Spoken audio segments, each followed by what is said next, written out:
எல்லாருக்கும் நமஸ்காரம். ஸ்ரீமன் நாராயணியத்துல தசகம் 56ல 6லிருந்து 10 வரைக்கும் இருக்கக்கூடிய ஸ்லோகங்களை பார்க்க போறோம். இந்த 6வது ஸ்லோகத்துல என்ன சொல்றார் அப்படின்னா, போன ஸ்லோகத்துல நம்ம பார்த்தோம் இல்லையா, காளியன் மொத்தமா சரணாகதி அடைஞ்சிட்டான் அப்படின்னு சொல்லிட்டு, இப்ப பெருமாள் பாம்போட பேசுறார். என்னன்னா, நீ கடலுக்கு நடுவுல, அதாவது வாரிதி அப்படின்னு சொல்லக்கூடிய ஒரு கடலுக்கு நடுவுல இருக்கக்கூடிய ரமணகத்தீவுக்கு போயிடு அப்படின்னு சொல்றாராம். ஏன்னா இந்த காளையன் முன்னாடி இருந்ததே ரமணகத்தீவு தான். அப்புறம் என்ன ஆயிடுத்து, நம்ம ஏற்கனவே போன தசகத்துல பார்த்தோம் இல்லையா, அதாவது கருடனுக்குன்னு வச்ச உணவை இது சாப்பிட்டான் அப்படின்னு பார்த்தோம். ஸோ அதனால கருடனுக்கு ஏற்கனவே கருடன் இந்த பாம்பை ரொம்ப துன்பப்படுத்த வந்தது அப்படின்லாம் பார்த்தோம். அப்போ இந்த பாம்பு பயந்துட்டு என்ன ஆயிடுத்து அப்படின்னா, கருடனுக்கு ஒரு சாபம், யமுனா நதிக்கு வரக்கூடாது அப்படின்னு சௌபரிர்னு ஒரு முனிவர் கருடனுக்கு சாபம் கொடுத்திருக்காராம். அதனால இந்த காளியன் என்ன நினைச்சுட்டு, நம்ம யமுனைக்கு போயிட்டாக்க கருடனால வர முடியாது அப்படின்னு ரமணகத்தீவிலிருந்து கிளம்பி யமுனா நதிக்கு போயிடுதான். சோ அப்படி போகிறது. ஆனா இந்த பாம்புக்கு ஒரு பயம் என்ன அப்படின்னா, ஐயோ அங்க கருடன் இருப்பானே, என்னோட சண்டை போடுவானே அப்படின்னு. அப்ப பெருமாள் என்ன சொல்றாராம், நீ தைரியமா போ, கருடன் உன்னை பகச்சுக்க மாட்டான். ஏன் அப்படின்னாக்க, பெருமாளோட திருவடி பட்டுது பாம்பு மேல இல்லையா. சோ பெருமாள் கிட்ட நீ சரணம்னு அடைஞ்சிருக்க. அதனால யார் ஒருத்தர் பெருமாள்கிட்ட சரணம் அடைகிறாளோ அவளுக்கு எந்த விதமான தீங்கும் வராது அப்படின்னு சொல்றான். அது மட்டும் இல்லாம பெருமாளோட திருவடி பட்டதுனால நம்ம பார்த்தோம்னா பாம்போட நெத்தில எப்படி இருக்கும்னா, ஒரு திருமண் காப்பு மாதிரி ஒரு சின்னம் இருக்குமா. ஸோ அப்ப பெருமாள் சொல்றார், என்னோட சின்னம் உங்ககிட்ட இருக்கு, அதனால இதை பார்த்தாலே அந்த கருடன் உன்னை எதுவும் பண்ண மாட்டான் போ அப்படின்னு சொல்லி அந்த ரமணகத்தீவுக்கு அனுப்பி வைக்கிறாராம். அடுத்தது 7வது ஸ்லோகத்துல என்ன சொல்றா அப்படின்னா, அதாவது முதல்ல என்ன பண்றா அப்படின்னாக்க, அந்த காளியனோட ஒய்ஃப் எல்லாம் கேட்டுக்கிறா இல்லையா, இந்த மாதிரி நீ விட்டுடு அப்படின்னு கேட்கிறா. அதுக்கப்புறமா பெருமாள் விட்டுடுற, ரமணகத்தீவுக்கு போன்னு சொல்றார் இல்லையா. இப்போ நீ விட்டுட்டதுனால காளியனோட மனைவி எல்லாம் என்ன பண்றாலாம், உனக்கு நிறைய ரத்தினங்கள்லாம் பரிசா கொடுக்கறாள்ல. இப்ப பெருமாள் என்ன பண்றாராம், உனக்கு கொடுத்த அந்த நாக ரத்தினங்கள், அப்புறம் நல்ல ஜொலிக்கக்கூடிய மாலைகள், அது எல்லாத்தையும் பெருமாள் ஏற்கனவே போட்டுருந்த அந்த மாலையோட அவரோட ஆபரணங்களோட இந்த ரத்தினங்களையும் சேர்த்து பதிஞ்சுட்டாராம். அப்ப என்ன ஆகும், ஏற்கனவே இருக்கிறது பிளஸ் இப்ப இருக்கிறது எல்லாம் சேர்ந்து ரொம்ப அப்படியே பயங்கரமான ஒரு வெளிச்சமா ஒளியா இருந்தது அப்படின்னு சொல்றான். அதுக்கப்புறம் அவ நிறைய பட்டு ஆடையெல்லாம் கொடுத்துருக்கா, அதெல்லாமும் போட்டுக்கிறார். எல்லாத்தையும் ரொம்ப சந்தோஷமா நீ போட்டுக்கிற அப்படிங்கிறார். அதுக்கப்புறம் சாயங்காலமா நீ என்ன பண்றன்னா, அங்க யமுனை கரையில இருந்து கிளம்ப போற. அப்போ அங்க உனக்காக நீ இப்படி ஒரு வேலை பண்ணிருக்கியே அப்படின்னு அங்க கூடியிருந்த உறவினர்கள்லாம் என்ன பண்றாலாம், ஆனந்த கண்ணீர் விட்டு உன்னை வரவேற்கிறா அப்படின்னு சொல்றான். அடுத்தது 8வது ஸ்லோகத்துல, அப்போ ராத்திரி ஆயிடுத்து, இதே மாதிரி காத்தாலேருந்து சாயங்காலம் வரைக்கும் ஆயிடுத்து இல்லையா. ராத்திரி ஆனதுனால ரொம்ப இருட்டான், அதனால கோகுலத்துக்கு போக முடியல அவளால் எல்லாம். அதனால அவ என்ன பண்ணா, உன்னோட திருவடிகளையே அடைக்கலம் அப்படின்னு நினைச்சுண்டு உன் திருவடி நிழல்லையே எல்லாருமே தூங்கிட்டா அப்படின்னு சொல்றா. காத்தால பாத்துக்கலாம் அப்படின்னு அங்கேயே தூங்கிட்டாளாம்.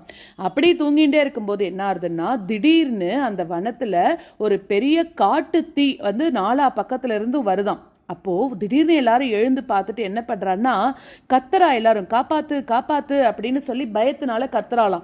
நீ என்ன பண்றப்போ, அவளை காப்பாத்தணும் அப்படின்றதுக்காக அந்த காட்டு தீ எல்லாத்தையும் நீ குடிச்சிட்ட அப்படிங்கிறார். ஏன்னா இது ஒன்றும் ஆச்சரியம் இல்லையே அப்படின்னு பட்டதிரி சொல்றார். ஏன்னா பெருமாளோட வாயிலிருந்து தானே, நாக்கிலிருந்து தானே அக்னி வந்ததாகவே சொல்லப்படுறது இல்லையா. ஸோ அதனால பெருமாள் இந்த தீயை சாப்பிட்டதுல எந்த விதமான ஆச்சரியமும் இல்லை அப்படின்னு சொல்றார்.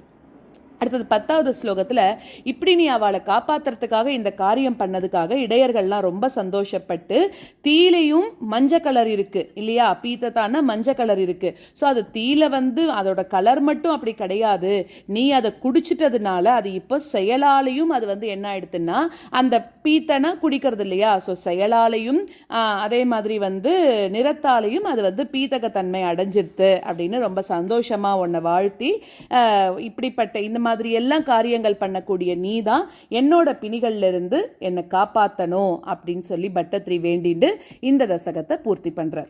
ரமணகம் விரஜ வாரிதி மத்யகம் பனிரிபூர்ண கரோதி விரோதிதாம் இதி பவத் வச்சனான்யதி மானயன் பனிபதிர் நிரகாதுரகை சமம் रमणकं व्रजवारिधि मध्यगं पनिरिपूर्णकरोति विरोधितां रमणकं व्रजवारिधि मध्यगं पनिरिपूर्णकरोति विरोधिताम् इति भवद्वचनान्यतिमानयन् पनिपतेर्निरगादुरगैः समम् इति भवद्वचनान्यतिमानयन् पनिपतेर्निरगादुरगैः समम् रमणकं व्रजवारिधि मध्यगं पनिरिपूर्णकरोति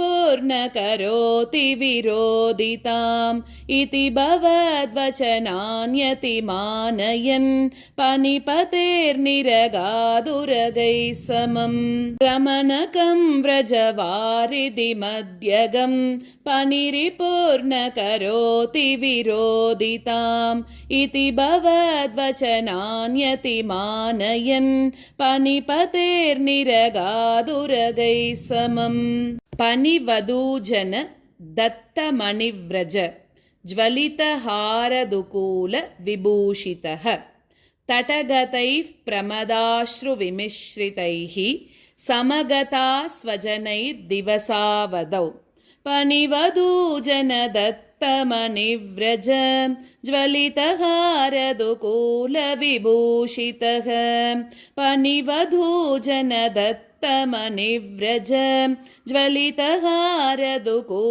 विभूषितः तटगतैः प्रमदाश्रुविमिश्रितैः समगता स्वजनैर्दिवसावधौ तटगतैः प्रमदाश्रुविमिश्रितैः समगता स्वजनैर्दिवसावधौ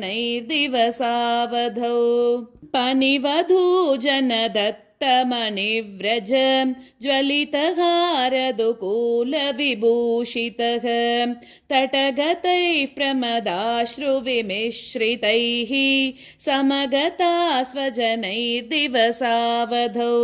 पनिवधूजन दत्तमणिव्रज ज्वलितहारदुकूल विभूषितः तटगतैः प्रमदाश्रुविमिश्रितैः समगता स्वजनैर्दिवसावधौ निशिपुनस्तमसा व्रजमन्दिरं व्रजितुमक्षम एव जनोत्करे स्वपति तत्र भवच्चरणाश्रये दव कृशानुररुन्द समन्ततः निशिपुनस्तमसा व्रजमन्दिरं व्रजितुमक्षम एव जनोत्करे निशिपुनस्तमसा व्रजमन्दिरं व्रजितुमक्षम एव जनोत्करे स्वपति तत्र भवच्चरणाश्रये दव कृशानुररुन्द समन्ततः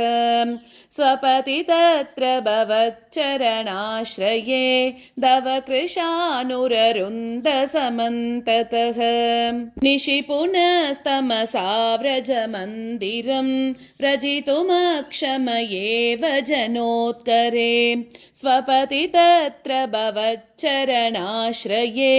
दव कृशानुररुन्द समन्ततः निशिपुनस्तमसा व्रजमन्दिरं व्रजितुमक्षम एव जनोत्करे स्वपति तत्र भवच्चरणाश्रये दव कृशानुररुन्द समन्ततः प्रबुदितानत पालय पालयेति उदयदार्तरवान् पशुपालकान् अवितुमाशु पपात महानलं किमिह चित्रमयं खलु ते मुखं प्रबोधितानत पालय पालयेति उदयदार्तरवान् पशुपालकान् प्रबोधितानत पालय पालयेति उदयदार्तरवान् पशुपालकान् अवितुमाशु पपात महानलं किमिह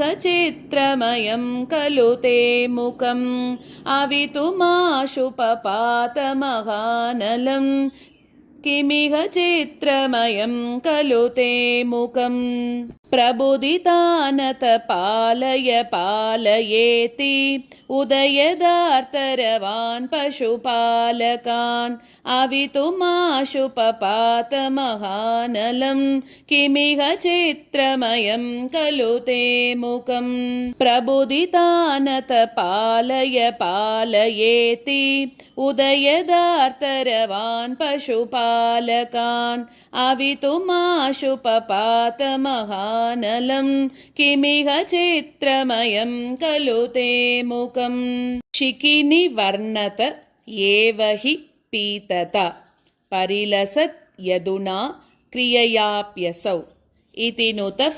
पशुपैर्मुदितैर्विभो हर हर दुरितैः सह मे गदान् शिखिनिवर्णत एव हि पीततां परिलसत्यदुना क्रिययाप्यसौ शिखिनिवर्णत एव हि पीततां परिलसत्यदुना क्रिययाप्यसौ इति नुतः पशुपैर्मुदितैर्विभो हर हरे दुरितैः सह मे गदान् इति नुतः पशुपैर्मुदितैर्विभो हर हरे दुरितैः सह मे गदान् शिखिनिवर्णत एव हि पीततां परिलसत्यधुना क्रिययाप्यसौ इति नुतः पशुपैर्मुदितैर्विभो हर हरे दुरितैः सह मे गदान्